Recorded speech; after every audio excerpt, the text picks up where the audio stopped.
Wassalam, ala unabbiukum bi khairi a'malikum.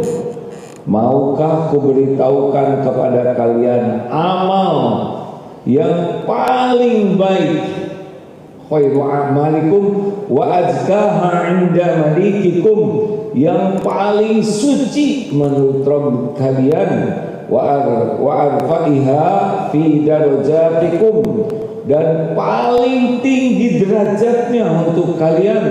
Oh, coba, paling baik, paling suci menurut Allah, paling tinggi derajatnya. Wa khairul lakum min infaqin min dhahabi wa fiddah, dan lebih baik daripada menginfakkan emas dan perak, dan khairul lakum, dan lebih baik antalku bertemu dengan aduwakum, dengan musuhmu, lalu kalian menebas leher mereka atau mereka membalasnya.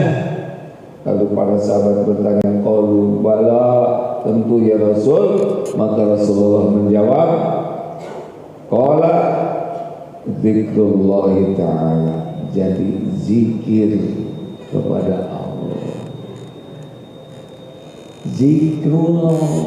Jadi para nabi itu diutus untuk memperkenalkan Allah agar tahu siapa Allah. Quran, kitab-kitab diturunkan agar tahu siapa Allah. Yang pertama supaya tahu siapa Allah, kemudian tahu siapa diri kita. Kita tuh hamba Allah, terus bagaimana cara ngabdi ke Allahnya, gitu. Jadi Bapak Ibu, derajat kita itu ditentukan oleh zikir kita. Matsalul ladzi yadhkuru rabbahu wal ladzi la yadhkuru rabbahu matsalil hayy wal mayyit.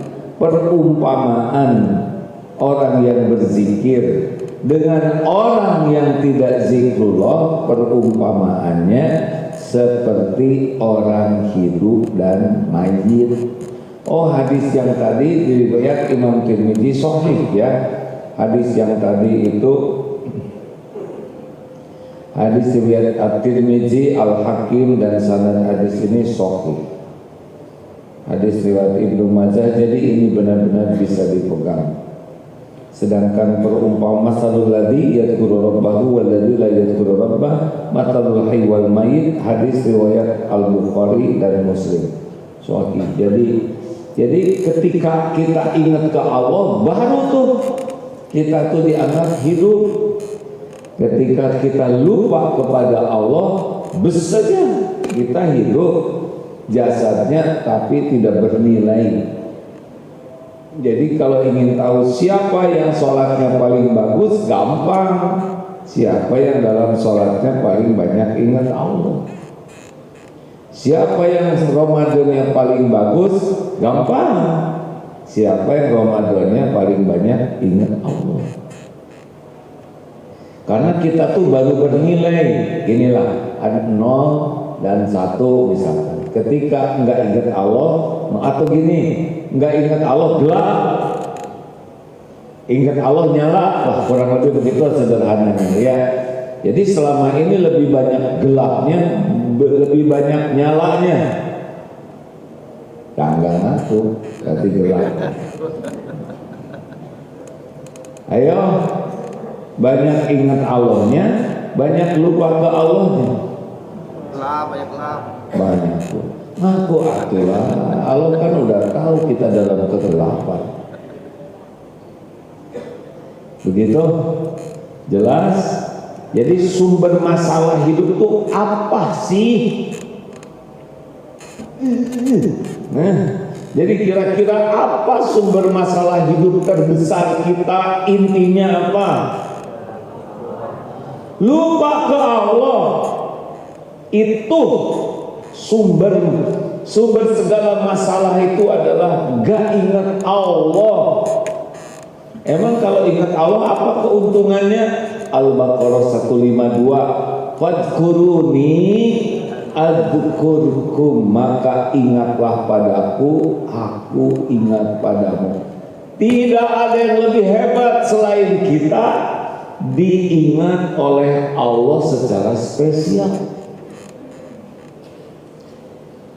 Jadi siapa yang paling banyak yang paling dicintai Allah? Yang paling dicintai Allah adalah yang paling banyak diingat oleh Allah. Siapa yang paling banyak diingat oleh Allah adalah orang yang paling banyak ingat Allah. Jadi sumber masalah hidup kita teh apa, Mak? Lupa ke Allah. Jadi kalau dibahasakan sederhana, sumber masalah itu kebanyakan mikir, kurang zikir. Ulangi, kebanyakan mikir, kurang. Semua dipikir tuh. Beras dipikir, suami dipikir, gas nggak ada. Padahal kita bisa ngegas sendiri. Ya kan? Bapak kebanyakan mikirin istri, Pak, dengerin Pak. Bapak kebanyakan mikirin istri, nggak ingat ke Allah, stres Pak, Bapak. Betul? Jawab Bapak-bapak. Betul. Ibu-ibu kebanyakan ingat suami, nggak ingat Allah, stres Bu. Karena ingat makhluk yang tidak nyambung ke Allah itu penyakit. Salah satu yang membuat hidup kita tidak bahagia itu kebanyakan ingat makhluk, ingat dunia, tapi telat ke Allah. Coba aja, coba periksa hatinya. Kalau lagi galau, lagi nggak enak, pasti hati kita dipenuhi oleh selain Allah. Benar atau benar? Ini suaranya bagus tidak nih di medsos, Dek? Karena saya tidak pakai mikrofon. Jadi itulah sumber masalah. Nah, zikrullah itu luas, tapi intinya tersambung ke Allah. Bisa lisan, subhanallah, walhamdulillah, wa la ilaha illallah, wallahu akbar. Itu seperti gugurnya daun-daun. Kan Rasulullah SAW pernah bawa tongkat mukul sebuah pohon, lalu daunnya rontok. Lalu beliau berbicara ke sahabatnya, subhanallah walhamdulillah wala ilaha illallah wallahu akbar. Berguguran dosa seperti berguguran daun-daun. Wih, keren ya. Yang merasa banyak dosa zikir aja lah, daripada segala diomongin. Rontok itu dosa. Punya dosa tidak hadirin? Punya? Oh banyak. Banyak atau banyak sekali? Banyak sekali atau luar biasa banyaknya? Nah, mau dirontokkan itu dosanya zikir, itu jelas. Sebetulnya zikir subhanallah wa bihamdi, subhanallahil azim, astagfirullah, itu juga penggugur. Ini salah satu saja contoh ya betapa zikir itu. Apalagi zikir pakai lisan selain wirid-wirid yang ada, zikir-zikir Asmaul Husna, baca Quran zikir. Al-Baqarah itu, surat Al-Baqarah itu 286 ayat. Ya, surat Al-Baqarah berapa ayat? 286 ayat. Dan surat Al-Baqarah itu kalau tidak salah 6.221 kata, 25.500 huruf, kurang lebih begitulah ya. Surat Al-Baqarah Satu huruf kalau dibaca dengan ikhlas, satu kebaikan kali 10. Jadi sekali kita baca surat Al-Baqarah, hampir lebih dari 1/4 juta kebaikan.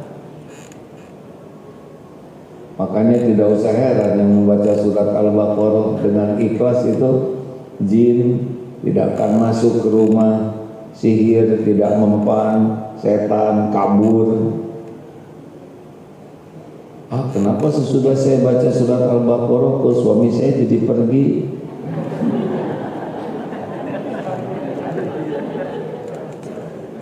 Kenapa coba? Karena mau ke toilet ya. Lanjut. Bisa kebayang? Belum lagi Ramadan. Ramadan ini udah bilangannya udah nggak hitung-hitungan kayak biasa. Tenanglah kalau ikhlas. Nah sekarang ada lisan, ada zikir, doa juga zikir, ya. Jadi orang yang banyak doa itu banyak zikir. Kan ad-du'a'u huwal ibadah. Doa itu ibadah. Ada hadis walaupun lemah disebut mukhul ibadah, saripatinya ibadah. Orang yang tidak mau doa itu orang yang tidak disukai Allah. Sholat, zikir, malah zikir yang paling top, paling komplit sholat. Dalam keadaan wudhu, ngadep ke kiblat, takbir, tahmid, tahlil, tasbih, ada semua dalam sholat. Ada ummul Quran, Fatihah, ada ayat-ayat Quran, ada ruku dalam keadaan tasbih, ada sujud, ada doa yang diapit oleh 2 sujud. Wih, keren sekali ya. Doa diapit oleh 2 sujud, dan ada syahadat, ada sholawat, ada salam, lengkap. Makanya sholat itu perintahnya khusus, tidak lewat malaikat Jibril, tapi waktu di Sidratul Muntaha. Yang pertama ditanya itu nanti sholat. Sholat itu imaduddin, tiangnya agama. Sholat itu tidak ada kebolehan untuk meninggalkan. Tidak ada uzur yang membuat kita bisa meninggalkan sholat. Uzur apapun tetap dilakukan. Tidak bisa berdiri, duduk. Tidak bisa duduk, berbaring. Tidak bisa berbaring. Gimana jadi? Maksudnya isyarat. Tidak bisa menggerakkan, pakai isyarat. Sedang perang, tetap sholat. Dan inti sholat, wa aqimis sholat lidzikri, dan dirikanlah sholat untuk mengingatku. Rasulullah SAW dikit-dikit sholat. Beliau ada kesedihan sholat, ada hajat sholat, ada sesuatu yang tidak enak sholat. Sholat itu zikir yang paling top.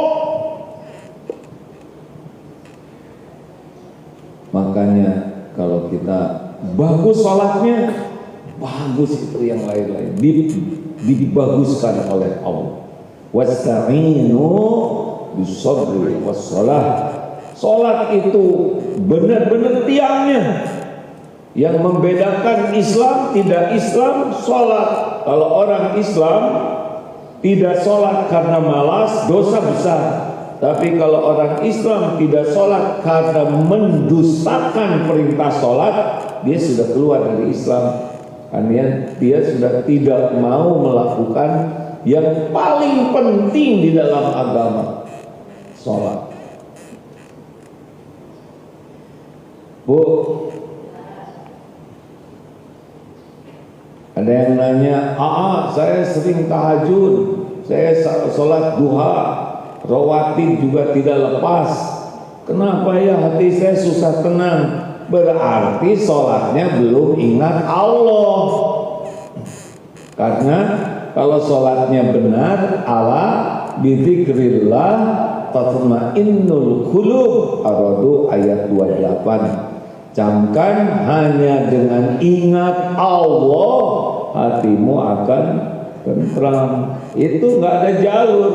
Gini, hati itu dikuasai oleh Allah, bukan oleh kita. Hati siapapun.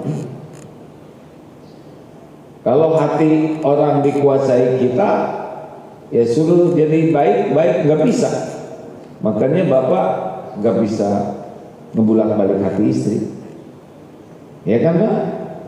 Boro-boro ngebulak-balik hati istri, ngebulak-balik hati sendiri aja susah. Coba lagi gelisah, tenang, tetap baik gelisah ya. Sedang sedih, bahagia, tetap nelangsa. Kenapa? Karena yang menenteramkan hati hanya Allah, dan jalurnya cuma satu, ala bizikrillah, zikrullah. Jadi dan zikir itu mudah, nggak ribet, tidak ada uzurnya. Kita lagi ngapain aja bisa zikir, tidak harus selalu pakai lisan. Pikiran zikir. Bagaimana pikiran zikir? Tafakur. Lihat nyamuk, mata lihat nyamuk, pikiran ingat, oh Allah yang menciptakan nyamuk. Sekecil ini susah nangkepnya. Ya Allah, alhamdulillah kita tidak ditakdirkan jadi nyamuk. Kita dengan nyamuk sama tidak? Jawab hadirin, kita dengan nyamuk sama tidak? Tidak. Ini teh gimana bertengkar begini? Adik-adik, kita dengan nyamuk sama tidak? Sama. Sama-sama ciptaan Allah. Yang kedua sama-sama makhluk Allah, benar. Yang ketiga sama-sama tidak milih. Nyamuk tidak milih jadi nyamuk, kita tidak milih jadi orang. Coba kalau kita yang jadi nyamuk, berat hidup kita. Boleh maju duduknya Om? Yang belakang itu gini. Kalau kita jadi nyamuk mau makan stres, ya kan? Banyak yang meninggal sebelum makan. Cirinya apa? Gepeng, tidak berwarna. Lagi makan terancam. Banyak yang wafat nyamuk lagi makan. Cirinya apa? Berwarna. Udah makan diburu, Pak. Banyak yang syahid. Kita mah mau makan gak ada yang ngancam, lagi makan gak ada yang ngancam. Makanya kalau lihat nyamuk itu ingat Allah, dan kalau mau kasihan juga boleh. Dilihat dari suaranya aja kan prihatin, ya kan? Udahlah, kasihlah barang setetes ya. Iya kan? Ibu kemarin pelit loh Bu. Nggak kan habis liter. Terus ada yang nyeletuk, kalau AA pernah nggak? Enggak. Kenapa enggak? Bukan nggak mau ngasih, tapi takut dia ngasih tahu temen-temennya. Friend, itu tuh ada orang dermawan ngegratisin darah, ayo sembuh. Nah nanti saya habis lah. Pelit mah begitu. Lanjut.